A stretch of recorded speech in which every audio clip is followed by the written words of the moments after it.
Hello and welcome to current affairs decoded.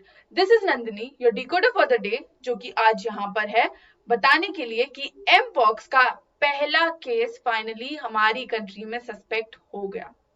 अभी कुछ दिन पहले ही हमारी टीम से युवराज सर ने एम पॉक्स के बारे में बहुत डिटेल में बात की थी और हमने इस बारे में भी बात की थी कि क्या वो फिर से एक ऐसा पैंडेमिक का रूप ले सकता है जैसा कोविड था। तो आज हमारे पास न्यूज आ ही गई।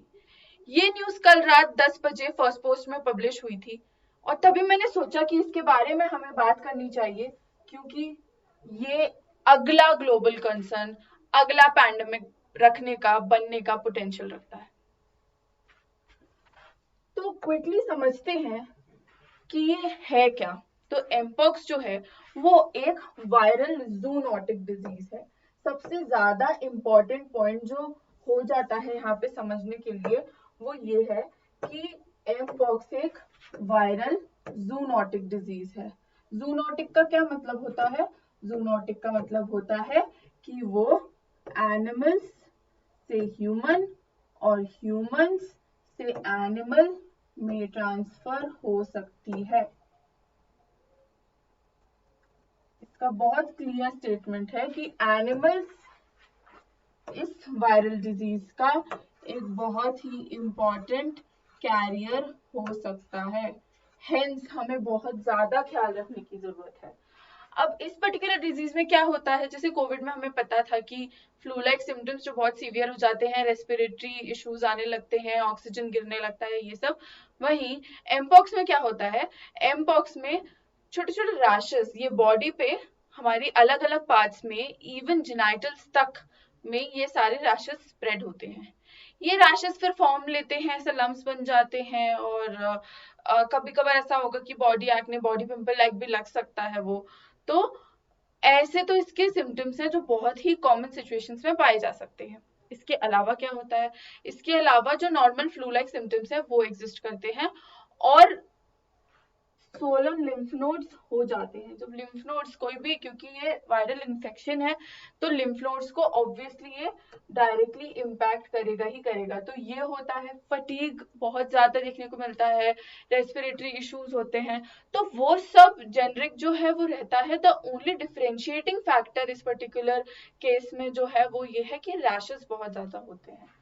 अब इसकी फिर लॉन्जिटिविटी क्या रहती है, कितने टाइम तक रहता है? तो 21 डेज के अंदर अंदर हमको सिम्टम्स आने लगते हैं। जैसे ही हम एक्सपोज हुए as an individual to the virus, तो 21 डेज के अंदर अंदर हम लोगों को जो सिम्टम्स है वो आने लगते हैं। तो जब सिम्टम्स आने लगे तो हमें ये सारे सिम्टम्स ऑफ कोर्स मैच करने हैं और उसके बाद हमारा जो जनरल प्रैक्टिशनर होता है, डेली हेल्थ केयर प्रैक्टिशनर होता है, हमने उसको विजिट करना ही करना है। उसके अलावा टेस्ट अगर उन्होंने बोला है तो हमें टेस्ट भी करवाना ही करवाना है। और कोविड के जैसे ही ये एक बहुत ही ज्यादा कंटेजियस और कम्युनिकेबल डिजीज है। तो जैसे हमने कोविड के टाइम पे अपने आप को प्रोटेक्ट करके रखा था via the means of mask, PPE kit, हमें वो सब करना है एट द सेम टाइम। क्योंकि इसके फ्लू लाइक सिम्टम्स हैं, हमको क्लोज कांटेक्ट जितना हो सके उतना अवॉइड करना है eight all times. Will be discussing कि इसका स्प्रेड कैसे होता है और इसकी टेस्टिंग कैसे होती है। तो टेस्टिंग के लिए बहुत एक जेनरिक जो मेथड है वो फॉलो किया जाता है। एक स्वाब लिया जाता है, जैसे स्वाब हमारे कोविड के टाइम पे लिया जाता था। हम कोविड को एक ऐसा बेस जैसे समझ के कोशिश करते हैं। तो जैसे कोविड में हमारे कॉटन स्वाब की मदद से हमारे थ्रोट में और हमारे नोज में से सैंपल लिया जाता था, वैसे ही इन केस ऑफ एमपॉक्स जो हमारे रैशेज हैं उससे एक सैंपल लिया जाता है, उसके अगेंस्ट ऐसे ऐसे रब करके उसको उस कंडीशन तक रब किया जाता है ताकि जो भी मटेरियल प्रेजेंट है उस रैश में वो स्वॉब पे अटैच हो जाए। सपोजिटली मेरे यहाँ पे रैश है तो उधर पे ये स्वॉब है, उसको ऐसे ऐसे इतना तेज रब किया जाएगा कि इस रैश के अंदर जो भी मटेरियल है, सिंस अगर हम जेनरिक एग्जांपल लेने की कोशिश करें तो जब एक्नेस हो जाते हैं, पिंपल्स हो जाते हैं, तो उसके अंदर एक मटेरियल प्रेजेंट होता है वैसा ही मटेरियल उस रैश में होगा। तो वो जब तक वो मटेरियल थोड़ा सा ऐसे पॉप आउट नहीं हो जाए और थोड़ा सा स्टिक नहीं हो जाए स्वॉब को, तब तक उसको रब किया जाता है एंड फिर उसको स्टैंडर्ड लेके टेस्ट किया जाता है। टेस्ट करने के बाद रिजल्ट्स आते हैं और फिर रिजल्ट्स में डिक्लेयर होता है कि हाँ स्ट्रेन फाउंड और नॉट फाउंड, उस हिसाब से फिर पॉजिटिव और नेगेटिव बोल दिया जाता है कि the individual is mpox positive और एमपॉक्स नेगेटिव। उसके बाद ट्रांसमिशन कैसे होता है, तो 3 केस होते हैं ट्रांसमिशन के, via animals, via touching objects और क्लोज और इंटीमेट कॉन्टैक्ट। तो वाया एनिमल्स तो हम पहले ही डिस्कस कर चुके हैं कि जो एनिमल्स होते हैं वो जूनोटिक कैरियर्स का काम करते हैं। एक और ऐसा डिजीज है जो ऐसे स्प्रेड होता है and I want all of you to research about it और मेरे को बताओ कि ऐसा कौन सा दूसरा वायरल डिजीज है जो कि जूनोटिक इन नेचर है, और कमेंट सेक्शन में बताओ। जिसका भी कमेंट सही होगा I like it so that everyone knows कि राइट आंसर क्या है। और एक और हिंट देती जाती हूँ मैं before moving on to this कि ये जो पर्टिकुलर डिजीज है वो भी बहुत ज्यादा हाईलाइटेड था अपने टाइम में। तो all of you put your thinking caps on और सोचो कि कौन से वायरल डिजीज के बारे में यहाँ पे बात हो रही है। जब हम क्लोज और इंटीमेट कांटेक्ट की बात करते हैं, क्लोज और इंटीमेट कांटेक्ट में हमारा सबसे ऊपर रखा गया है सेक्सुअल कांटेक्ट, क्योंकि देखा गया है कि बॉडी फ्लूइड्स के ट्रांसफर से बहुत ज्यादा हो रहा है। देयर हैव बिन थोड़े से ऐसी बातें बाहर आ रही हैं कि people who are gay who have more contact physical contact with men they are more prone to it. तो ऐसा कुछ नहीं है, these are all just rumours and you all have to be very aware about all of those rumours ताकि हम उसको break through कर पाए। उसके बाद टचिंग में अगर कहीं से भी स्नीज के या रैशेस के टच होने से या किसी भी क्लोज कांटेक्ट से आपका जो डिजीज है वायरस है वो एक दूसरे में ट्रांसफर होता है, तो वो ऐसे पॉसिबल है कि हम किसी को टच करके या किसी तक ऐसे स्प्रेड कर सकते हैं। Hence it is very important कि PPE kit mask at all times हो ताकि जो आपका डिजीज है वो आप तक कंटेन रहे। Moving on, will talk about कि इंडिया का पहला केस आया है कि नहीं आया है। तो of course it is reported और सस्पेक्टेड है, अभी काफी रिग्रेसली टेस्टिंग चल रही है और गवर्नमेंट ने अभी तक जो सिटी है या जो स्टेट भी है वो अभी तक डिस्क्लोज नहीं किया है। दे हैव मेंटेन्ड कि नहीं अभी हम टेस्टिंग कर रहे हैं and this person is a suspect because that person has traveled from a country जहाँ पे आउटब्रेक हो रखा है एंड इसीलिए हम उनको टेस्ट कर रहे हैं। अगर कुछ भी पॉजिटिव आता है तो will issue an advisory, but तब तक आप लोग सब शांत रहें because it is very obvious कि एक स्टेट ऑफ पैनिक, एक स्टेट ऑफ टेंशन आ जाएगी जैसे लोगों को पता चलेगा कि पहला केस कहाँ आया है। तो उसको अवॉइड करने के लिए गवर्नमेंट ने ये पर्टिकुलर स्टेप लिया है। जो पेशेंट है वो आइसोलेटेड है एक हॉस्पिटल में और उसकी टेस्टिंग कॉन्स्टेंटली चल रही है अलग अलग मीन से, एज इन वो स्ट्रेन आइसोलेट करने की भी कोशिश कर रहे हैं और testing at the same time simultaneously कर रहे हैं। ये सब गवर्नमेंट ने सस्पेक्टेड केस जैसे कि हमने बात की उसको हॉस्पिटलाइज कर दिया, आइसोलेट कर दिया और उसका ढंग से ख्याल रख रहे हैं। जस्ट सो पिछली बार जैसा कोविड में हुआ था कि एक ट्रैवलर आया था और उसी से मैसिव लेवल पे मल्टीप्लाई हो गया था डिजीज, वो चीज वो पर्टिकुलर गलती अवॉइड करने के लिए ये सारी चीजें हो रही हैं।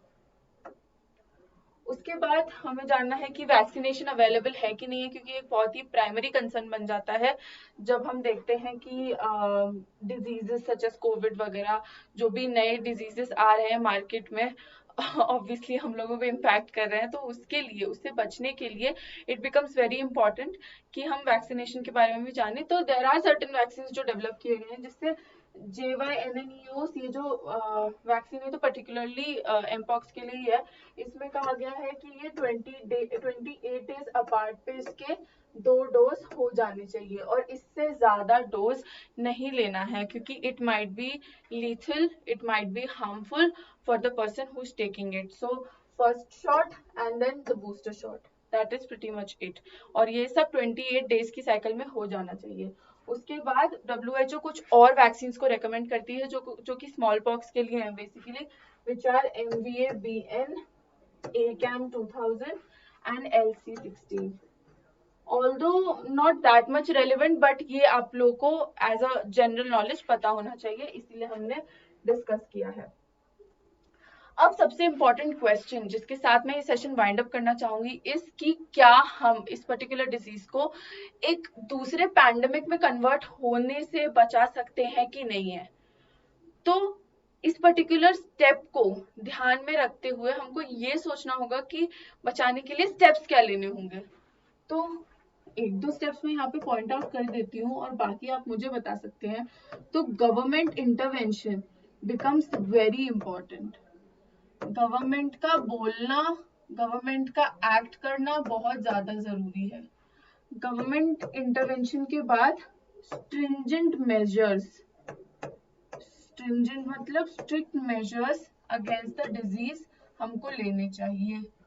मतलब आइसोलेशन कैसे करना है और जो डिजीज है उसको स्प्रेड होने से कैसे बचाना है, ये सब हमको एट द सेम टाइम पता होना चाहिए। इस सब के अलावा जो भी मिस्टेक्स हमने पहले की हैं वो हमको रिपीट नहीं करनी है। फिर जो हेल्थ मिनिस्ट्री है, जो हेल्थ मिनिस्ट्री है उसको भी स्टेप्स ऐसे सजेस्ट करने चाहिए, एडवाइजरीज ऐसी लागू करनी चाहिए जो कि इतनी स्ट्रिक्ट भी ना हो जितनी कोविड में थी और इतनी ज्यादा लीनियंट भी ना हो जितनी कोविड के स्टार्टिंग फेज में थी। तो ये सारी चीजें ध्यान में रखने की जरूरत है। There could be more points, there could be more examples as such जो कि जिसपे हम काम कर सकते हैं। Procurement of vaccines is another thing जो हमें करना चाहिए एट दिस मोमेंट, और इसी से रिलेटेड सारी aspects. Good part of this is कि हमारे पास वे फॉरवर्ड लिखने के लिए वो सारी प्रॉब्लम्स हैं ऑलरेडी जो हमने कोविड में फेस की थी, तो वो सब हमें नहीं करनी है, तो उसको हम सीधा वे फॉरवर्ड में लिख सकते हैं। ये 3-4 मैंने कोट की हैं। आई वुड वांट कि थोड़ा सा आप रिसर्च करो और मुझको बताओ कि इस पर्टिकुलर क्वेश्चन को हम कैसे आंसर कर सकते हैं। आज के लिए मैं इस पे कमेंट करूंगी तो यस वी कैन प्रिवेंट। जिस हिसाब से गवर्नमेंट अब भी जो प्रेजेंट सस्पेक्ट केस है उसको डील कर रही है, उस हिसाब से आई थिंक कि we are all set to prevent this particular disease from an outbreak. But at the same time we never know what happens when, क्योंकि कितने लोग कांटेक्ट में आ गए हैं, सबको आइसोलेट करना, सबको ट्रैक करना, it is very problematic and not everyone is also very cooperative. तो we can just keep our fingers crossed and hope कि ये जो आंसर है वो सिर्फ as a point of view नहीं पर एज ऑन ग्राउंड रियलिटी भी सच हो। तो with this I would like to take your leave. If you did like the session, please do not hesitate to like, share, comment, and subscribe to our channel Current Affairs Decoded. Thank you so very much.